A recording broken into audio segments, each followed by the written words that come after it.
নদী পাড়ি দেওয়ার সময় বেশিরভাগ পানি পান করছে, মুষ্টিময় কিছু মানুষ পানি পান করে নাই। তাহলে মুজাহিদ বাহিনী হয়ে গেল সামান্য। মুজাহিদ বাহিনী ওই পাশে যাওয়ার পর বলতেছে একদল, না আমরা পারবো না, আমরা যেই পরিমাণ মানুষ এই পরিমাণ আমরা জালুত বাহিনীর সাথে লড়াই হবে, যার সাথে তার নাম জালুত, এই জালুত বাহিনীর সাথে আমরা পারবো না। তাহলে তালুত বাদশাহ তাবুত নামক সিন্ধুক নিয়ে রওনা করছে, জালুত নামক ভয়ঙ্কর জালেম বাদশাহ আরেক জালেমের সাথে লড়াই হবে। তাহলে তালুত বাদশাহ তাবুত বরকতি সিন্ধুক লড়াই হবে, যার সাথে তার নাম হলো জালুত। তো পাশে গিয়ে বলতেছে জালুতের সাথে আমরা পারবো না। আরেক দল বলল সমস্যা নাই, কত ছোট বাহিনী আল্লাহর হুকুমে বড় বাহিনীকে হারায়া দিচ্ছে, আমরা আশাবাদী, আল্লাহ তাআলার সাহায্য থাকলে আমরাই বিজয় অর্জন করব, যদি আমরা ধৈর্য ধারণ করি আল্লাহ আমাদেরকে বিজয় দান করবেন। মাঝখানে একটা কথা, সেটা হলো বাদশাহ তালুত যে তার বাহিনী নাকি নদী পাড়ি দিবে, আল্লাহ তাআলা যে এই পরীক্ষাটা করছে, নদীর পানি পান যারা করবে তারা ছিটকে পড়বে, এই পরীক্ষা করার কি দরকার? মুফাসসিরিনে কেরাম লেখেন, জিহাদের ময়দানে নেতার কথা, আমিরের কথা কতটুকু মান্য করবে জাতি, এটা পরীক্ষা করার জন্য আল্লাহ তাআলা এই পরীক্ষাটা নিছেন, যে আমিরের কথা কতটুকু মানো। এখন আমিরের কথা আমরা কতটুকু মানবো এই যুগে, এটার কোনো নীতিমালা আছে কিনা, এই বিষয়ে আমাদের আলোচনা হবে মাঝখানের এই অংশটায়। তো তালুত চলে গেলেন বাহিনী নিয়ে জালেম জালুতের সাথে লড়াই করার জন্য। লড়াইয়ের ময়দানে শুরু হয়ে গেল তুমুল লড়াই। আল্লাহ তাআলা বিজয়ের পাল্লাটা তালুত বাহিনীর দিকেই বেশি রাখতেছে। সুবহানাল্লাহ। বাহিনী ছোট, আল্লাহর উপর ভরসা করে লড়াই করতেছে, অবস্থা দৃষ্টি মনে হচ্ছে আল্লাহ তাআলা এই ছোট বাহিনীকে বিজয় দান করবে। মোটামুটি ভাবে জালুত বাহিনীর প্রায় সকলকে নাকাল করে ফেলছে তালুত বাহিনী, কিন্তু জালুতকে কেউ তার সামনে যাওয়ার সাহস পাচ্ছে না। জালুত এক তো নেতা মানুষ, আরেক তো বীর পালোয়ান, 100, 200, 1,500 তার সামনে কোনো ব্যাপার না, এমন একজন পালোয়ান হলো জালুত। প্রতিদিন মাঠে এসে বলে, ওই বনি ইসরাইল কোথায় আছো, আমার বাহিনীর সবাইরই তো শেষ করছো, আসো, আমি তো বাকি আছি, যুদ্ধের ময়দানে আমি যতক্ষণ আছি ততক্ষণ তো জয় পরাজয় নিশ্চিত হবে না, আমি তো আছি এখন, আসো। কেউ ভয়ে যায় না। মুজাহিদ বাহিনীর মধ্যে দাউদ নবীর 2 ভাই ছিল। সুবহানাল্লাহ। কোন নবী? দাউদ নবীরা 3 ভাই, ছোট ভাই হলেন দাউদ আলাইহিস সালাতু ওয়াস সালাম। দাউদ নবীর বড় 2 ভাই গেছে জিহাদের ময়দানে, বাবা অসুস্থ ছিলেন, বাবার খেদমত করার জন্য দাউদ নবী রয়ে গেছে। বাবা একদিন বললেন, দাউদ তোমার 2 ভাইকে একটু খোঁজো তো গিয়ে, তাদের কি অবস্থা, অনেক দিন তো হয়ে গেল।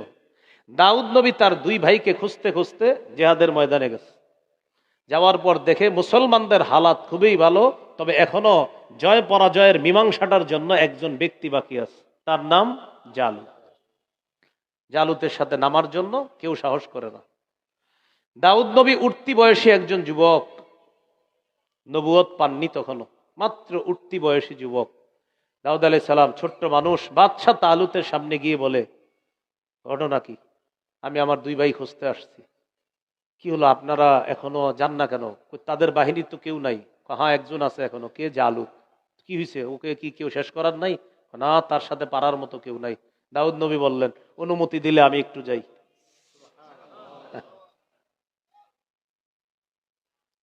বাহিনীর সবাই বললেন, আমির সাহেব ভুলেও এই অনুমতি দিয়েন না, একটু ছোট মানুষ, আমরাই সাহস করি না, এই পিচ্চি মানুষ কি করবে? দাউদ নবী বললেন, বাদশা অনুমতি দেন, যেহেতু আপনারা কেউ যাইতেছেন না তো আমি যাই, হয়তো আমি মরে গেলাম তাও যাই, কেউ তো যেহেতু যাচ্ছেন না, একজন তো যাবে, তো আমারই পাঠান। অনেকক্ষণ পরামর্শ করার পর সর্বশেষ এই সিদ্ধান্ত করলো যে ঠিক আছে, যেহেতু যাইতেই চায় তো একজন যাক। দাউদ আলাইহিস সালাম সামনে গেলেন, জালুত তো পালোয়ানের মতো দাঁড়ায় রয়েছে। দাউদ নবী তার সামনে গেছে, কাছাকাছি যাওয়ার পর একটা পাথর নিচে হাতে, পাথর নেওয়ার পর আল্লাহর নাম নিয়ে মারছে জালুত। মারার পর জালুতের মাথায় গিয়ে পাথর ঢুকছে, সাথে সাথে জমিনে পড়ে গেছে। দাউদ নবী তরবারি নিয়ে গিয়ে পুরা 2 ভাগ করে ফেলছে। আল্লাহ তাআলা তালুত বাহিনীকে বিজয় দান করলেন। বিজয় দান করার পর তালুত যিনি বাদশাহ ছিলেন তার যখন শেষের দিকে অবস্থা, এরপর আল্লাহ তাআলা দাউদ নবীকে বাদশাহী দান করলেন। কিছুদিন পর আল্লাহ তাআলা তাকে নবুয়ত দান করলেন। পৃথিবীর একমাত্র ব্যক্তি যিনি একসাথে বাদশাহও হয়েছেন, প্রথম নবীও হয়েছেন। তিনি কে? দাউদ আলাইহিস সালাতু ওয়াস সালাম। এতটুকু বুঝছেন নি আপনারা? তাহলে তাবুত বরকতি বাক্স, এটা নিয়ে রওনা করলেন বাদশা তালুত। রওনা করার পর বীর পালোয়ান জালুতের সাথে লড়াই হয়েছে। জালুতকে শেষ করছে দাউদ।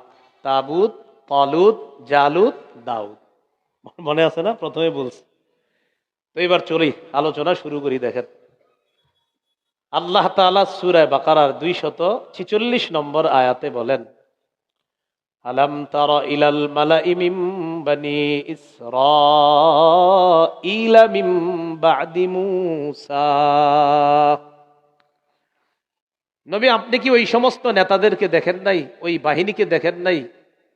মূসা নবীর পরে বনি ইসরাইলের যেই সম্প্রদায়, বনি ইসরাইলের যেই মানুষগুলা, এদেরকে কি আপনি দেখেন নাই? তাদের ব্যাপারে কি আপনি লক্ষ্য করেন নাই? মানে নবী তো লক্ষ্য করেই নেই, নবী তো জানেও না। মানে আল্লাহ জানাই দিতেছে, হাবিব আপনি তো জানেন না, আমি আপনারে জানায় দিচ্ছি। ইদ ক্বালু লিনাবিয়্যিন লাহুম ইবআস লানা মালিকান নুকাতিল ফী সাবিলিল্লাহ।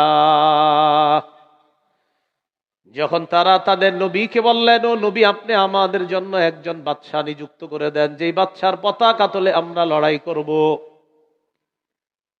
আলেম ছাড়া অন্যদের মধ্যে কেউ বলেন তো এই নবী দ্বারা কোন নবী উদ্দেশ্য? যখন বনি ইসরাইল তাদের একজন নবীকে বললেন, ও নবী, একজন বাদশা নিযুক্ত করেন, যেই বাদশার পতাকা তলে আমরা লড়াই করব, বলেন তো কোন নবী? মাশাআল্লাহ, কে বলছে? শামুইল। শামুইল। কোন নবী? শামুইল। আমি তো ঘটনার মতো বললামই আপনাদেরকে। মুসা নবী চলে গেলেন, ইউশা নবী নবী হলেন, ফিলিস্তিন দখল করলেন, বিচারকরা দেশ চালায়। ইউশা নবী ইন্তেকাল করলেন। বিচারকদের মধ্যে একজন বিচারক ছিলেন, তার নাম শামুইল। আল্লাহ তাকে নবুয়ত দান করলেন। বনি ইসরাইল বলতেছে, ও শামুইল, আপনি একজন বাদশা নিযুক্ত করেন, এই বাদশার পতাকা তলে আমরা লড়াই করব। তাহলে এখানে নবী দ্বারা কোন নবী উদ্দেশ্য? শামুইল। তো এই কথা বলার পর শামুইল আলাইহিস সালাতু ওয়াস সালাম বললেন, قال هل عسيتم إن كتب عليكم القتال ألا تقاتلوا। শামউইল নবী বললেন, এটা কি অসম্ভব নয়? তোমাদের উপর জিহাদ ফরজ করা হলে তোমরা সবাই লড়াই করবা না, পিছু হটবা। এটা কি অসম্ভব কোনো বিষয়? তোমাদের অভ্যাসই তো এটা। মুসা নবী তোমাদেরকে বলছিল যাও নাই, তোমাদের তো পূর্ব অভ্যাস এটা, আসলে জিহাদ করবা তোমরা? তো তারা জবাব দিল, قالوا وما لنا ألا نقاتل في سبيل الله। আমরা কেন জিহাদ করব না? وقد أخرجنا من ديارنا وأبنائنا। আমাদেরকে বের করে দেওয়া হয়েছে আমাদের ঘর বাড়ি থেকে, আমাদের সন্তানদের থেকে আমাদেরকে আলাদা করা হয়েছে। আমরা কেন লড়াই করব না? অবশ্যই আমরা লড়াই করব। এই কথা বলার পর এবার দেখেন, ফালাম্মা কুতিবা আলাইহিমুল কিতালু, ফালাম্মা কুতিবা আলাইহিমুল কিতাল, বাস্তবিকই যখন জিহাদ ফরজ করা হলো, তাওয়াল্লাউ ইল্লা কালিলাম মিনহুম, কিছু ছাড়া সবাই পিছু হটলো। তাহলে শামউইল নবীর আশঙ্কা, এটা কি আশঙ্কাই ছিল না বাস্তবতাই ছিল? বেশিরভাগ পিছু হটলো। এই যুগেও পাবেন এমন। খতিব সাহেব জুমার বয়ানে বয়ান করছে, ভাই আগামীকাল মাদারীপুর, গৌর নদী, আশেপাশের উলামায়ে কেরামের ডাকে অমুক মাঠে আমরা সবাই দলমত নির্বিশেষে একত্রিত হব, নবীর ইজ্জত নিয়ে আমরা একটা মিছিল বের করব, আমরা থানা বরাবর আমরা একটা স্মারকলিপি পেশ করব ইত্যাদি বলতেছে। জেলা প্রশাসকের কাছে আমরা এটা দিব। কারা কারা যাবেন? তো মসজিদে সবাই হাত তুলছে। তোলার পর বাসায় যখন আস, আম্মা আব্বা কয়, কিরে বয়ানে কি জানি বললো হুজুরে? আম্মা হ, কালকে মুখ যায় যাইতো, সবাই যাক, তুই যাইস না। সবাই গেল, তুই যাইস না, এরকম আসেনি? শামউইল আলাইহিস সালাতু ওয়াস সালাম বললেন, জিহাদ ফরজ হলে তোমরা বেশিরভাগ পিছনে হটবা। বাস্তবিকই জিহাদ ফরজ হলো, পিছনে হটলো। যেমন এখন আমরা বলি ফিলিস্তিনে যদি বাংলাদেশ থেকে মুজাহিদ পাঠানোর ব্যবস্থা রাষ্ট্রীয়ভাবে করা হয়, আমি বললে সবাই হয়তো হাত তুলবেন, সবাই যাবো। কিন্তু বাস্তবিক যেদিন ঘোষণা হয়ে যাবে যে হ্যাঁ সরকারিভাবে এদেশ থেকে মুজাহিদ পাঠানো হবে ফিলিস্তিনে, তখন একজন আরেকজনে বলে আরে হ্যাঁ তো যাইতেছে, আমি না গেলে কি হবে, থাক হ্যাঁ যাক। এই জন্য প্রিয় মুসলমান ভাইয়েরা, জিহাদের ব্যাপারে সামান্যতম কোন রকম ঝামেলা যেন মনের মধ্যে না থাকে। মনে রাখবেন, মুসলমানদের অধিকার আদায়ের লড়াইয়ের পবিত্র বিধানের নাম হলো জিহাদ। রাসূলুল্লাহ সাল্লাল্লাহু আলাইহি সাল্লাম বলেন, আল জিহাদু মাযিন ইলা ইয়াউমিল কিয়ামা, জিহাদ কিয়ামত পর্যন্ত জারি থাকবে। আল্লাহ তাআলা বলেন, হাল আদুল্লুকুম আলা তিজারাহ, আমি কি এমন একটা ব্যবসার কথা তোমাদেরকে বলবো, তুনজিকুম মিন আযাবিন আলিম, যেই ব্যবসা করলে ওই ব্যবসাটা তোমাদেরকে যন্ত্রণাদায়ক আযাব থেকে রক্ষা করবে। সেই ব্যবসাটা কি? তুমিনুনা বিল্লাহ, তোমরা আল্লাহকে বিশ্বাস করবা, ওয়া রাসূলি, রাসূলকে বিশ্বাস করবা, ওয়া তুজাহিদুনা ফি সাবিলিল্লাহি বিআমওয়ালিকুম ওয়া আনফুসিকুম, জান মান নিয়ে আল্লাহর রাস্তায় লড়াই করবা। এই ব্যবসা যদি করো, এই ব্যবসা তোমাদেরকে যন্ত্রণাদায়ক আযাব থেকে রক্ষা করবে। এটা হলো জিহাদ। বলেন আমার সাথে, ক্রেতা বিক্রেতা, পণ্য মূল্য, ক্রেতা বিক্রেতা, দ্রব্য মূল্য, বাজার। কয়টা? পাঁচটা। ক্রেতা বিক্রেতা, দ্রব্য মূল্য, বাজার। বলেন ক্রেতা আল্লাহ, বলেন বলেন ক্রেতা আল্লাহ, বিক্রেতা মুমিনগণ। বিক্রেতা কারা? আবার বিক্রেতা কারা? বলেন দ্রব্য জানমাল, মূল্য জান্নাত, বাজার জিহাদের ময়দান। ক্রেতাকে? বিক্রেতা, দ্রব্য জানমাল, মূল্য জান্নাত। ইন্নাল্লাহা আশতারা মিনাল মুমিনিনা আনফুসাহুম ওয়া আমওয়ালাহুম বিআন্না লাহুমুল জান্নাহ, নিশ্চয় আল্লাহ ক্রয় করে নিয়েছেন, আল্লাহ ক্রেতা। আনফুসাহুম ওয়া আমওয়ালাহুম, তাদের জানমাল। আল্লাহ মুমিনদের থেকে ক্রয় করে নিয়েছেন তাদের জানমাল। তাহলে ক্রেতা আল্লাহ, বিক্রেতা মুমিনগণ, দ্রব্য জানমাল। বিআন্না লাহুমুল জান্নাহ, মূল্য হলো জান্নাত। বাজার ইউকাতিলুনা ফি সাবিলিল্লাহ ফায়াকতুলুনা ওয়া ইউকতালুন, জিহাদের ময়দানে লড়াই করবে, হয়তো মরবে, হয়তো শহীদ হবে, না হয় অন্যকে জাহান্নামে পাঠাবে। এই হলো জিহাদের ময়দান। তাহলে জিহাদ ফরজ করলে সবাই থাকবেন? তাওয়াল্লাউ ইল্লা কালিলাম মিনহুম, কিছু ছাড়া সব ভাগবে। আল্লাহ তাআলা বলেন, বাস্তবিক অর্থে জিহাদ ফরজ হওয়ার পর যারা ভাগবে তারা জালেম। ঠিক বললেও ঠিক, না বললেও ঠিক, আল্লাহ বলছে তো। আল্লাহু আলিমুম বিজ্জালিমিন, আল্লাহ বলেন জালেমদের ব্যাপারে আল্লাহ সম্যক অবগত। আল্লাহ আমাদের সকলের মধ্যে জিহাদি জজবাত এটা যেন আমরা রেখে এই আকীদা বিশ্বাস নিয়ে যেন মরতে পারি, আল্লাহ তৌফিক দান করেন।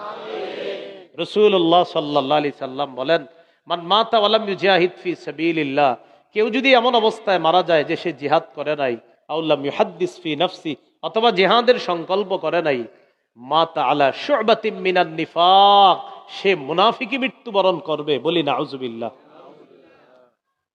তো জিহাদ ফরজ হয়ে গেল। জিহাদ ফরজ হওয়ার পর এবার দরকার একজন বাদশা। ওই যে নবীরে বলছে একটা বাদশা লাগবে যার পতাকা তুলে আমরা লড়াইও করব, তার হুকুম আহকাম মেনে চলব।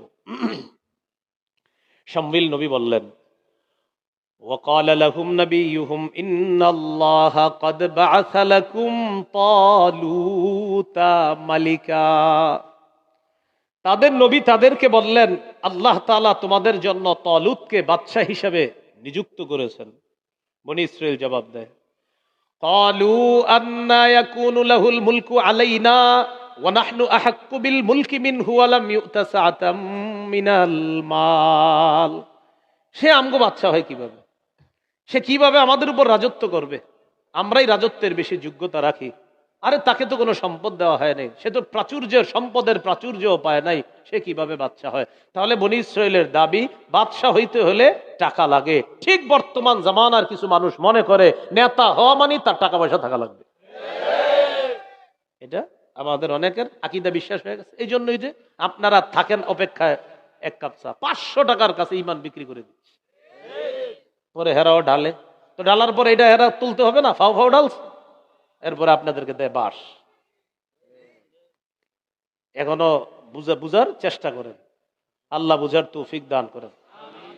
শামবিল নবী বললেন, দেখো তার টাকা পয়সা নাই কিন্তু তার দুইটা যোগ্যতা আছে, তার এলেম আছে, তার দৈহিক শক্তি আছে, জিহাদের ময়দানে নেতৃত্ব দিতে পারবে, আর এলেম অনুযায়ী তোমাদেরকে চালাইতে পারবে।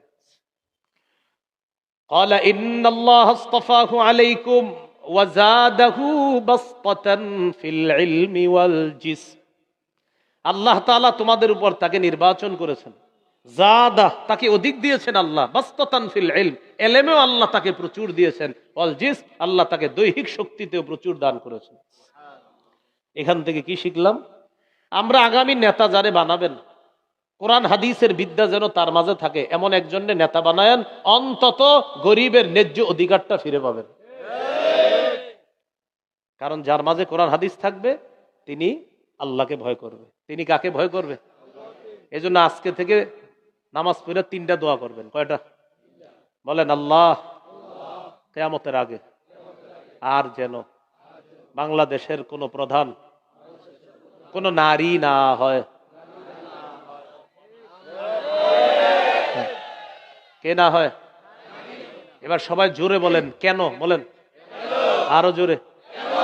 রাসূলুল্লাহ সাল্লাল্লাহু আলাইহি সাল্লাম বলেন, লাইয়ুফলিহা কওমুন ওয়াল্লাউ আমরাহুম ইমরাআ, ওই জাতি কিছুতেই সফল হবে না যে জাতি তাদের নেতৃত্বে কোন নারীকে বসায়। এ হলো প্রথম দোয়া। 2 নাম্বার দোয়া করবেন, বলেন আল্লাহ মরার আগে বাংলাদেশে শরিয়া আইন দেখে যেতে চাই। শরিয়া আইন চায় না তারা কোন না কোন অপরাধে অপরাধী যারা, চোর শরিয়া আইন চাইবে না, হাত কাটা যাবে। ধর্ষক শরিয়া আইন চাইবে না, তাকে পাথর মেরে বা 100 বেত্রাঘাত করা হবে। যত অপরাধী আছে তারা শরিয়া আইন চাইবে না। যদি শরিয়া আইন বাস্তবে হয়েই যায় এদেশে, তাহলে বিগত বছরের শুধু চুরির বিচার করতে করতে এদেশের হায়াত শেষ হয়ে যাবে। এই 2 নাম্বার দোয়া। 3 নাম্বার দোয়া, বলেন আল্লাহ এমন একজন শাসক বানায় দিয়েন যেই শাসক আপনার কোরআনের বিধান অনুযায়ী মৌলিক 4টি কাজে গুরুত্ব দিবে। 1 নামাজ কায়েম করা, 2 যাকাতের বিধান চালু করা, 3 সৎ কাজের আদেশ করা, 4 অসৎ কাজের নিষেধ করা। সূরা হজের 41 নম্বর আয়াতে আল্লাহ তাআলা বলে দিয়েছেন, আল্লাযীনা ইম্মাক্কান্নাহুম ফিল আরদ, আমি যাদেরকে দেশের ক্ষমতায় বসাই তাদের 1 নাম্বার কাজ হবে আকামুস সালাহ, নামাজ কায়েম করা। 2 নাম্বার কাজ হবে ওয়াতাউজ যাকাত, যাকাতের বিধানটা ব্যাপকভাবে প্রচার প্রসার করা। এজন্য রাষ্ট্রীয় ক্ষমতায় কোনো মুসলিম শাসক বসলে তখন আমরা স্লোগান দিতে পারবো, দারিদ্র বিমোচনে সুদ নয় বরং দারিদ্র বিমোচনে যাকাত। সুদে ফকির আরো ফকির হয়, যাকাতে ফকির ধনী হয়। 3 নাম্বার আমারু বিল মারুফ, সৎ কাজের আদেশ করবে। 4 নাম্বার ওয়ানাহাউ আনিল মুনকার, অসৎ কাজের নিষেধ করবে। আয়াতটা মনে রাখবেন, সূরা হজ 41 নম্বর আয়াত। তো আল্লাহ তাআলা বলেন তালুতকে নেতৃত্ব আল্লাহ কেন দিচ্ছেন? তার 2টা যোগ্যতা আছে, এলেম আছে, আর জিহাদের ময়দানে সে নেতৃত্ব দেওয়ার জন্য সে একজন শারীরিকভাবে দেখতে শুনতে একজন পালোয়ান, এই জন্য আল্লাহ তাকে নেতৃত্ব দিয়েছেন। আল্লাহু ওয়াসি', আল্লাহু ইউতি মুলকাহু মাইয়াশা, আল্লাহ যাকে ইচ্ছা তাকে নেতৃত্ব দেয়, যাকে ইচ্ছা তাকে রাজত্ব দান করেন। আল্লাহু ওয়াসি'উন, আল্লাহ প্রশস্ততার অধিকারী, প্রশস্ত দাতা, ব্যাপক দান করেন। আলিম, আল্লাহ সর্বজ্ঞানী। এবার বনী ইসরাইল কয়, বুঝলাম তালুত আমাদের নেতা, এতটুকু বুঝছি, ঠিক আছে, নেতা যে এটার কোনো দলিল আসেনি, এটার কোনো দলিল আছে কিনা? শামউইল নবী বললেন, হ্যাঁ দলিল আছে। ওয়াকালা লাহুম নাবিয়্যুহুম ইন্না আয়াতা মুলকিহি আইয়াতিয়াকুমুত তাবুতু ফীহি সাকিনাতুম মির রাব্বিকুম ওয়া বাকিয়াতুম মিম্মা তারাকা আলু মূসা ওয়া আলু হারুন তাহমিলুহুল মালাইকা।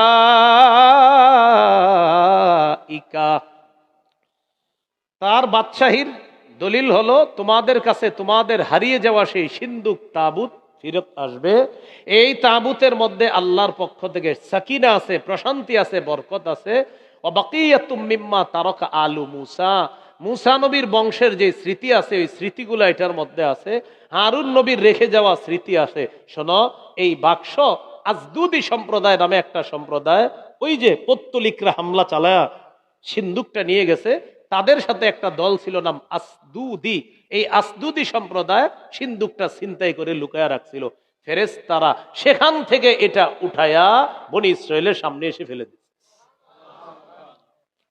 বাকি এই জায়গায় কিছু ঘটনা লেখা হয়, এগুলা বনি ইসরায়েলি রওয়ায়াত। কি রওয়ায়াত?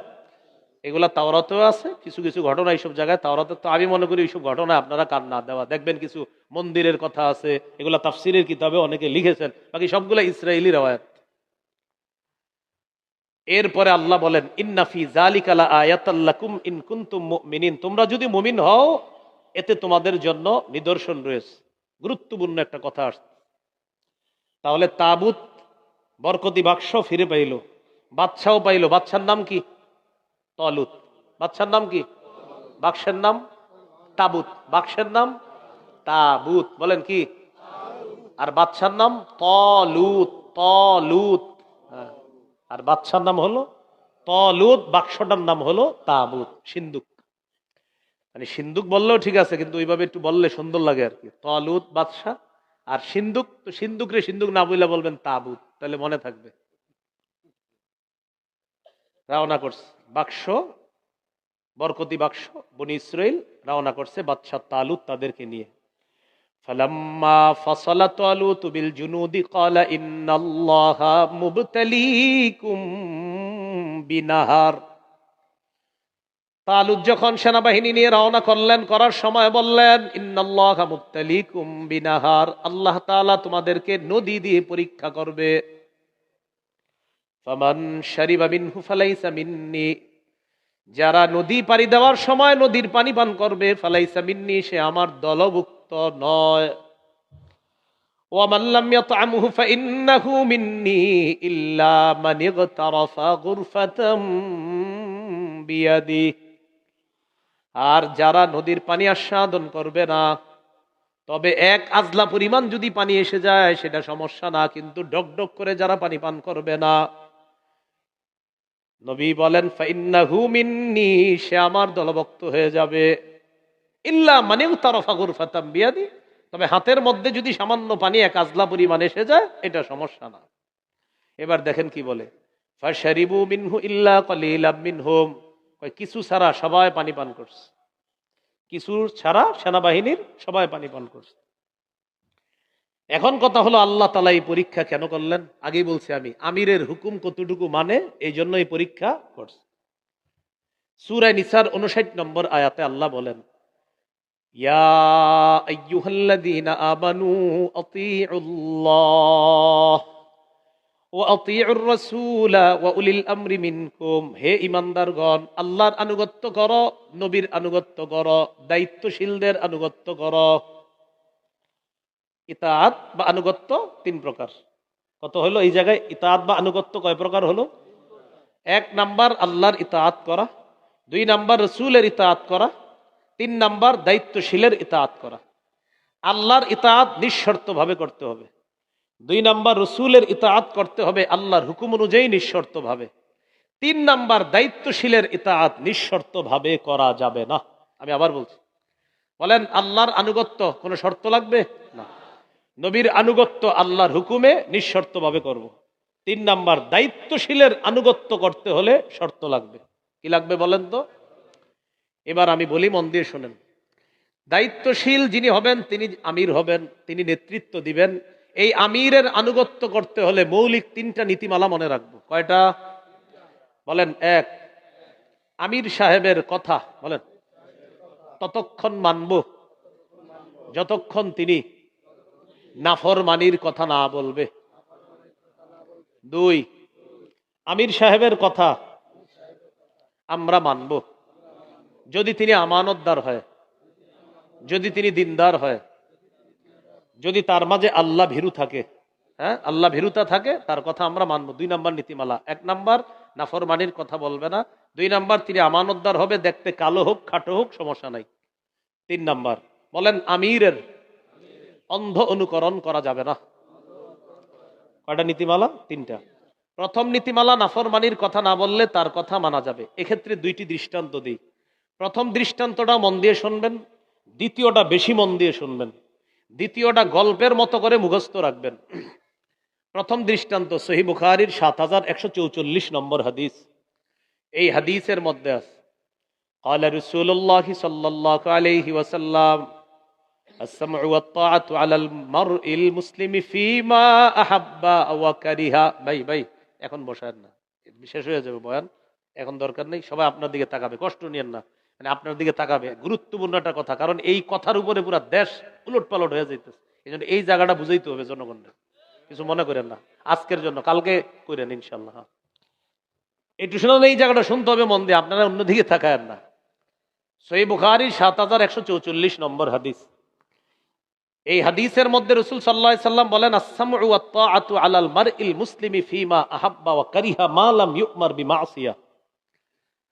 আমিরের কথা ততক্ষণ মানা যাবে, শোনা যাবে মুসলমানদের উপর, মানা আবশ্যক যতক্ষণ মা লাম ইউমার বিমাসিয়া, নাফরমানির হুকুম করা না হবে।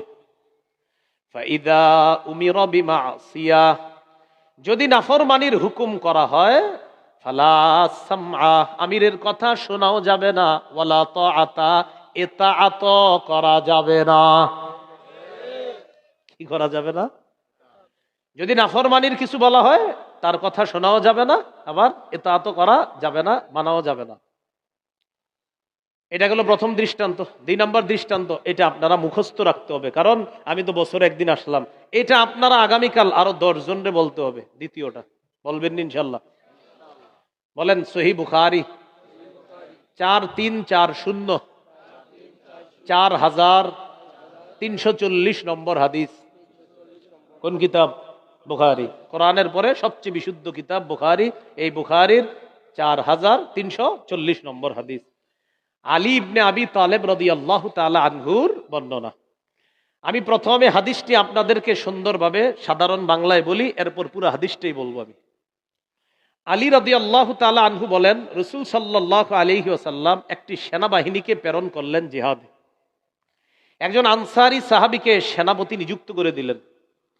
সাথে সাথে সেনাবাহিনীর সকলকে বললেন, এই শোনো, আমির যা বলবে সব শুনবা। নবীজি সেনাবাহিনীর সবাইকে বললেন, সেনাপতি তথা আমির যা বলবে সব শুনবা। মাশাআল্লাহ, সেনাবাহিনী গেছে লড়াই করতে, সাহাবায়ে কেরাম। সেনাবাহিনীর প্রধান যিনি সেনাপতি, কোনো কারণে তার রাগ উঠছে, রাগ উঠে গেছে, রাগ করছে তিনি।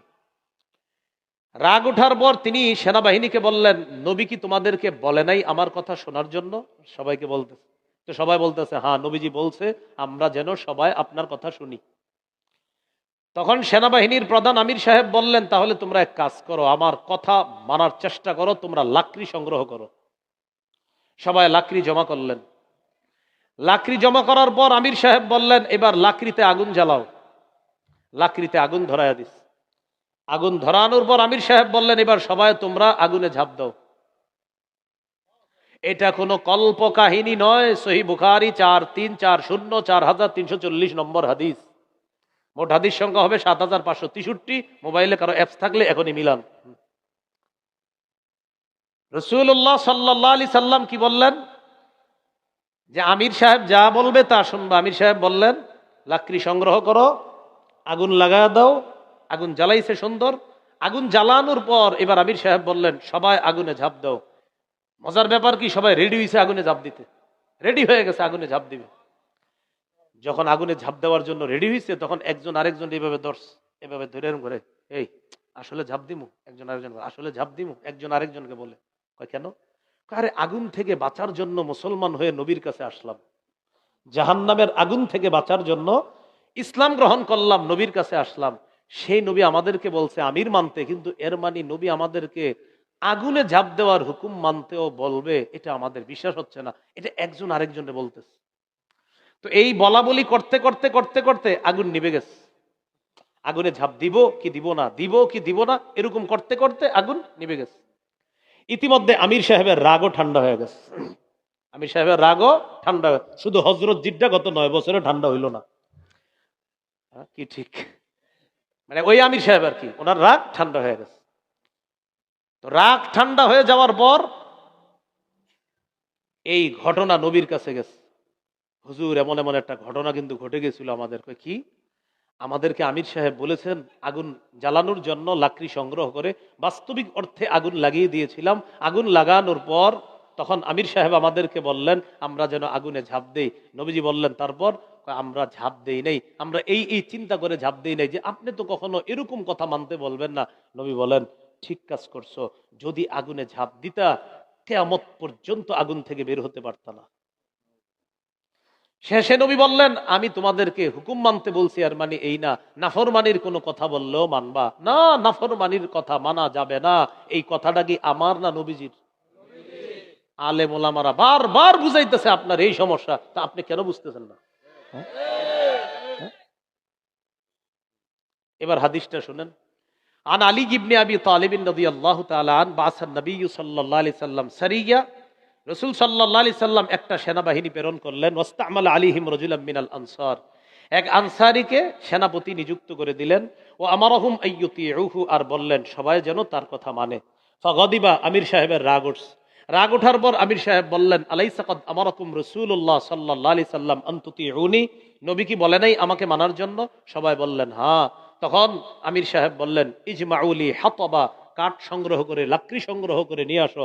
ফাজামাউ, তারা লাকড়ি সংগ্রহ করে আনলেন। আনার পর তিনি বললেন আউকিদুহা নার, আগুন লাগায় দাও। ফাআউকাদুহা নার, তারা আগুন লাগায় দিছে। এবার আমির সাহেব বললেন উদখুলুহা, আগুনে সবাই ঝাঁপ দাও। ফাজআলা ইউমসিকু বা'দুহুম বা'দা ওয়া ইয়াকুলুন, একজন আরেকজনের খোঁচায় বলে আসলে ঝাঁপ দিব। ফারারনা মিনান নার ইলা রাসূলিল্লাহ, আরে আগুন থেকে বাইচেই তো নবীর কাছে আসছি, যেন আগুনে পড়তে না হয়। সেই নবী আগুনে পড়তে বলবে না, এটা মনে হয় সঠিক না। হাত্তা খমাদাতিন নার, আগুন নিভে গেছে। ওয়া সাকানা গদবুহু, আমির সাহেবের রাগও ঠান্ডা হয়ে গেছে। ফাবালাগাত নবিয়্যা সাল্লাল্লাহু আলাইহি সাল্লাম, ঘটনাটি নবীর কাছে যাওয়ার পর নবী বললেন লাউ দাখালু হা মা খারাজু মিনহা ইলা ইয়াউমিল কিয়ামা, যদি তারা আগুনে ঝাঁপ দিত তাহলে কিয়ামত পর্যন্ত আর বের হতে পারতো না। শোনো, ইন্নামাত তাআতু ফিল মারুফ, আরে আনুগত্য করবা শুধু ন্যায়সঙ্গত কথায় কাজে। নাফরমানির কথা বললে তার কথা শোনাও যাবে না, তার ইতাআত করা যাবে না।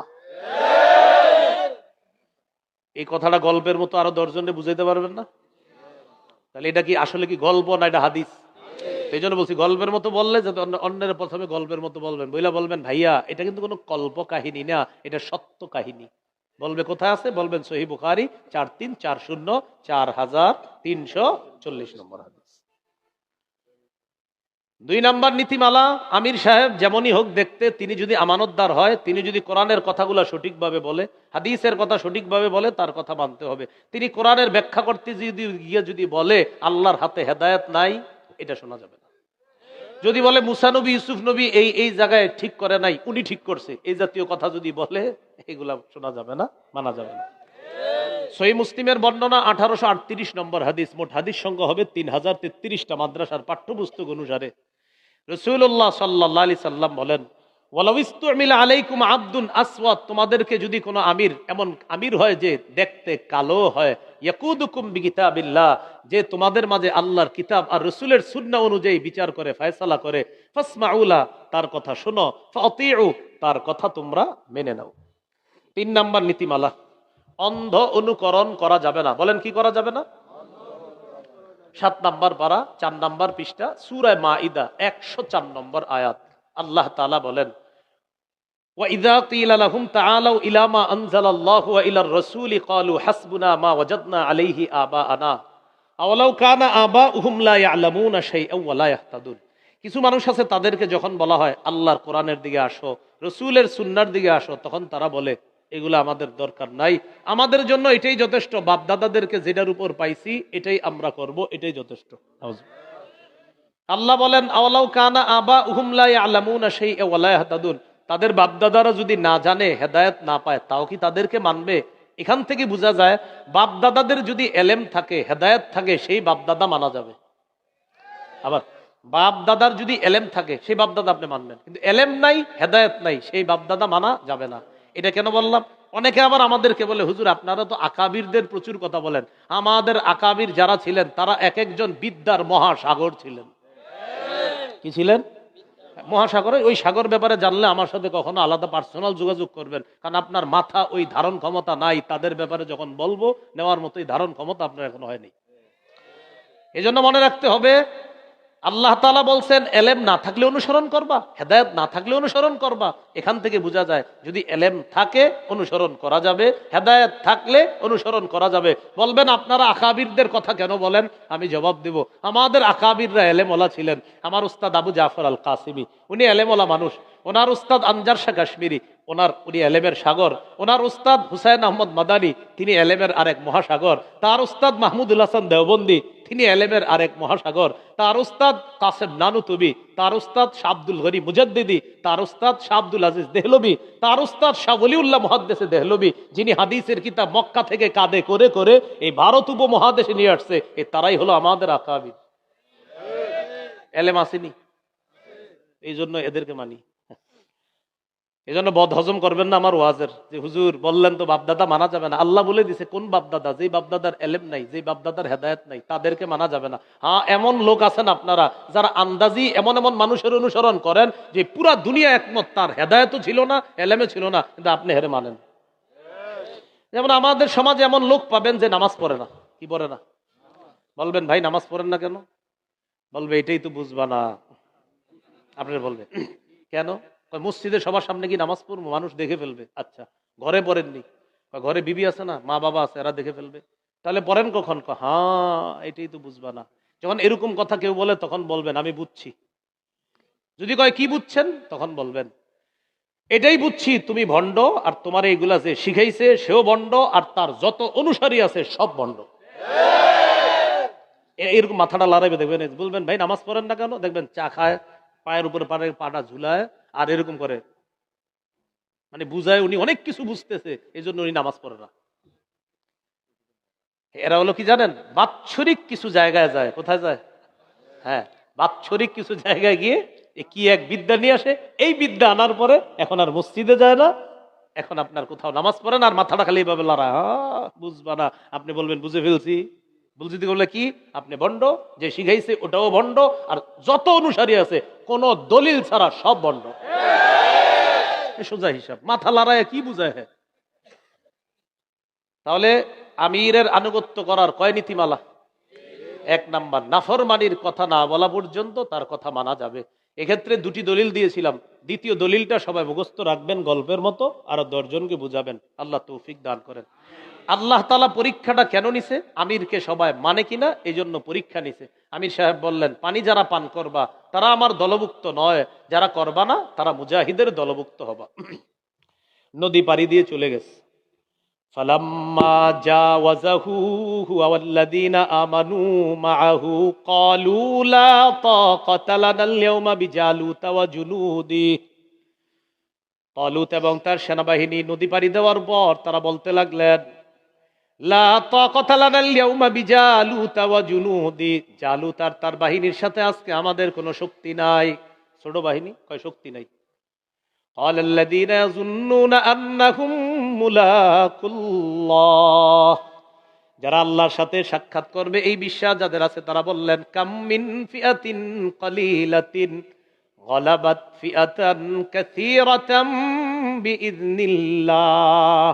কত ছোট বাহিনী আল্লাহর হুকুমে বড় বাহিনীকে পরাজিত করে দিয়েছে।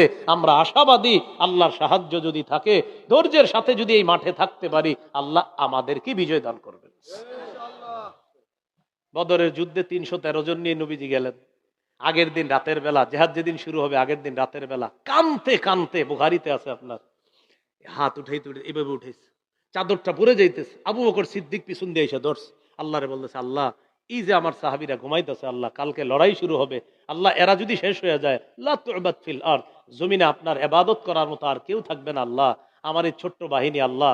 এরকম খালি নবীজি কাঁদতেছে আর বলতেছে। আবু বকর সিদ্দিক পিছন দিয়ে এসে জড়ায়া ধরে বললেন, হাবিব যথেষ্ট হয়েছে, আর দরকার নাই, আপনার রব ওয়াদা পূরণ করবে, আমাদের কি বিজয় দান করবে।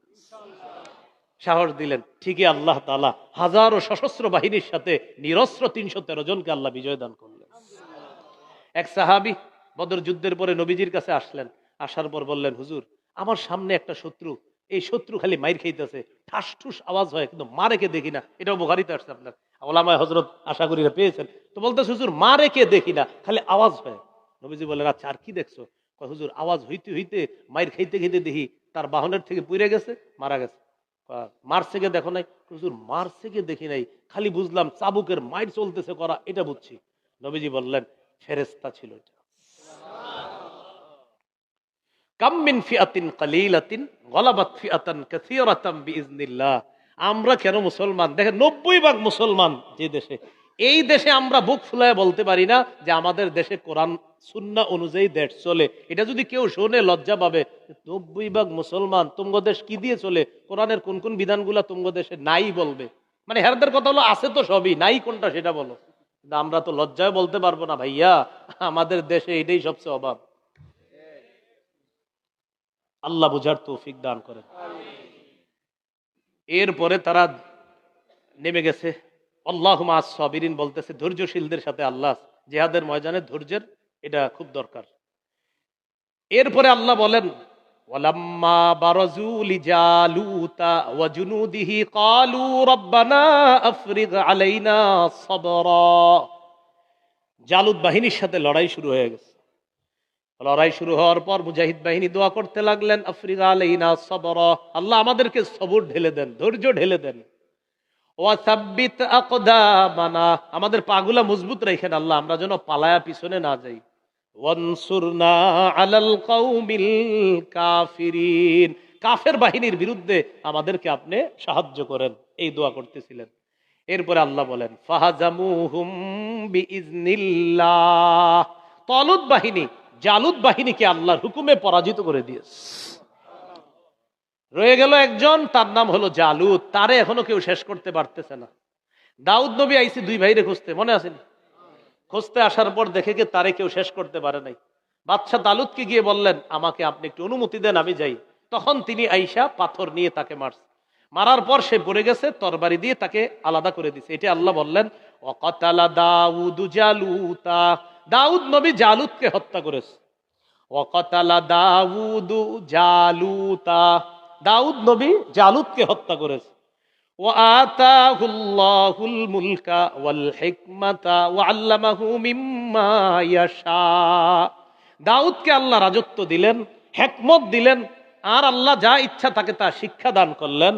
উলামায়ে কেরাম বলেন, পৃথিবীর একজন নবী, প্রথম নবী দাউদ নবী, যাকে আল্লাহ নবুয়ত দান করছে, বাদশাহীও দান করছে। এখন কথা হলো, আপনাদের অনেকের মাঝে আসতে পারে, হুজুর একদল মানুষ আরেক দল মানুষে মারার কি দরকার? হ্যাঁ, এমনি যখন হুজুররা মাইর খায় এই প্রশ্ন কিন্তু কেউ তোলে না। ঘটনা চক্রে যদি অন্য কেউ মাইর খায় এই প্রশ্ন তোলার অভাব থাকে না। যেমন 5ই নভেম্বর একটু গাড়ি ঘোড়া জাম লাগছে ঢাকা শহর, গত 5ই নভেম্বর, এটা নিয়ে লেখালেখি, আহারে এত জ্যাম জট হচ্ছে। কিন্তু দেখবেন আপনি 2-4 দিন আগে পরে 7-8 জন নাস্তিক মিল্লা রাস্তায় আন্দোলন করতেছে, রাস্তাঘাট সব বন্ধ। এটা নিয়ে কোনো লেখালেখি হয় না। আমরা কয় ভাগ মুসলমানের দেশ জানি? এটি শুনলে হাসবে অন্য মানুষ, যে তুমগো দেশে 7 জনে এইরকম ইয়া করে। এই জন্য মনে রাখবেন, এদেশের আওয়ামী লীগ, বিএনপি, জাতীয় পার্টি, জামাত, জাসদ, বাসদ, ইসলামী আন্দোলন, খেলাফত মজলিস, খেলাফত আন্দোলন যা আছে, সবাই যারা আছে না, এদের পার্টিগত ভাবে এরা যতটা আমাদের এই দেশের বিরুদ্ধে ষড়যন্ত্র করে আর না করে, নাস্তিক গুটি কয়েকজন যারা আছে, এরা সদা সর্বদা আমাদের দেশে দুশ্মন। এরাই আপনার কান পরা দেয়। এরাই কি পরা দেয়? কান পরা দেয় বয়ে বয়ে। প্রধান যারা হয় এরা এতটা খারাপ হয় না, আশেপাশের চামচা গুলা যত খারাপ হয়। এরা বুঝায় যে আপনি বইলা ফেলেন, একটা শব্দ বইলা ফেলেন, যা হবার হবে, বাস একদম খালাস, 15 বছর শেষ। কথার কথা আর কি। এটা যখন হয়েছে হুজুর, তখন আমার তিরমিজির একটা হাদিস মনে পড়ছে, 2616 নম্বর হাদিস। এই হাদিসের মধ্যে আসছে, নবী এক সাহাবীরে ওয়াজ করছে। সব ওয়াজ করছে, জিহাদের কথা বলছে, নামাজের কথা বলছে, রোজার কথা বলছে, হজের কথা বলছে, জাকাতের কথা, সব ওয়াজ করার পর নবীজি তার সাহাবীরে বলে, আসল ওয়াজটাই তো করিনি। সাহাবী বলেন, হুজুর আপনি আমারে সব বলে ফেললেন ইসলামের, এখনো আসলটা বাকি। হ্যাঁ, আসলটাই বাকি আছে। হুজুর সেটা কি? নবী তার জিহ্বাটা ধরলেন, ধরার পর বললেন, কুফা আলাইকা হাজা, এটা নিয়ন্ত্রণ করবা, সব ঠিক থাকবে।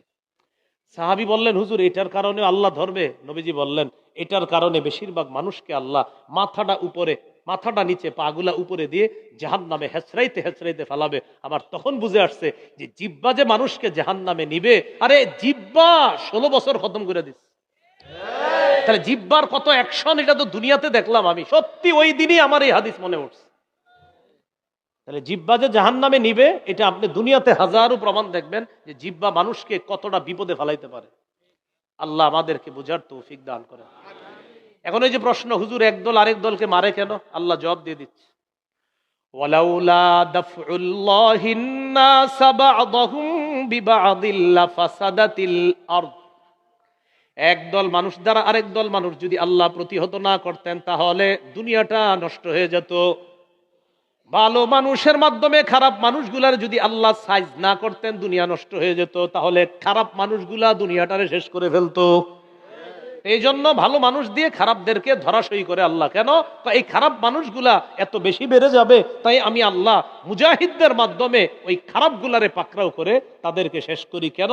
দুনিয়া যেন নষ্ট না হয়। ওয়ালাকিন্নাল্লাহ যু ফাদলিন আলাল আলামিন। আল্লাহ তাআলা বলেন, দুনিয়া ধ্বংস যেন না হয়, এজন্য আমি একদল দ্বারা আরেক দলকে প্রতিহত করি।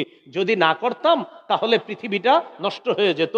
আর শোনো, আল্লাহ তাআলা বিশ্ববাসীর উপর অনুগ্রহশীল। আমি যে প্রতিহত করি খারাপ মানুষগুলাকে, এতে আমি আল্লাহ তোমাদের প্রতি দয়া করছি। কি করছে আল্লাহ তাআলা? দয়া। খারাপ মানুষের প্রতিহত না করলে দুনিয়া নষ্ট হতো। সর্বশেষ আল্লাহ বলেন, তিলকা আয়াতুল্লাহ নাতলুহা আলাইকা বিল হক। নবী, এই নিদর্শনগুলো আমি আপনারে বললাম, এই আয়াতগুলো আমি আপনারে শোনায়া দিলাম বিল হক, কি সত্যভাবে। সত্যভাবে কেন বললেন? যে নবী, বনী ইসরাইলরা বা ইহুদি খ্রিস্টানরা এই ঘটনাগুলা বানায়া বানায়া বলে, আমি নবী আপনার মাধ্যমে আমি আল্লাহ তাআলা সত্য ঘটনাটা জাতিকে জানায়া দিলাম। এই ঘটনাগুলা একটু বানায়া বানায়াও আছে বিভিন্ন জায়গায়। দেখবেন আমরা যারা আলোচনা করি, আমাদের একটু সতর্ক হওয়া দরকার। আমরাও এই ঘটনাগুলার মধ্যে কিছু বানোয়াট বানোয়াট ঘটনা ওই বই পুস্তকে লেখা আছে, তো অনেকে তাহকিক না করার কারণে বানোয়াট গুলাও জাতির সামনে বললে তারাও বলে আহা আহা এরকম বলে। আসলে দেখবেন এখানে কিন্তু অনেকগুলা বানোয়াট ঘটনা আছে। কি? তালুত বাদশাহ ছিলেন না? এই তালুত আর দাউদ, দাউদ নবী শেষ করলেন কাকে? জালুতকে।